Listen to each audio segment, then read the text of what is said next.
না, এটা তো আপনার আমরা বেশ কয়েকদিন আগে থেকে, যখন থেকে আপনার প্রধান উপদেষ্টা লন্ডনে যাবেন সিদ্ধান্ত হয়েছে, তখন থেকেই মোটামুটি আপনার একটু আলোচনা হচ্ছিল যে সেখানে যেহেতু আমাদের দলের ভারপ্রাপ্ত চেয়ারম্যান মহোদয় আছেন, সেখানে একটা সাক্ষাৎকার হতে পারে।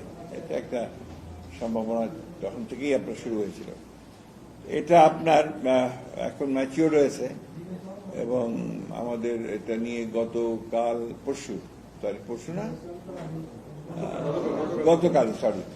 গতকালই আপনার আমাদের একটা স্ট্যান্ডিং কমিটি মিটিংও হয়েছে। এটা আপনাদের জানানো দরকার যে চেয়ারম্যান সাহেব নিজে অসুস্থ থাকে, অসুস্থ থাকার পরে উনি নিজে মিটিং করেছেন। ওনাকে ফর্মালি দাওয়াত করা হয়েছে মিটিংয়ের জন্য।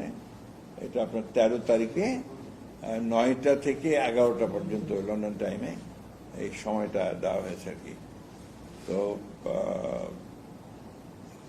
এটা আমাদের স্ট্যান্ডিং কমিটির পক্ষ থেকে স্বাগত জানানো হয়েছে এবং আমরা প্রত্যাশা করছি যে এটা বাংলাদেশের যে রাজনৈতিক যে সংকটগুলো আছে এগুলোকে কাটিয়ে উঠতে একটা পজিটিভ ভূমিকা রাখতে পারে এই সাক্ষাৎকারটা।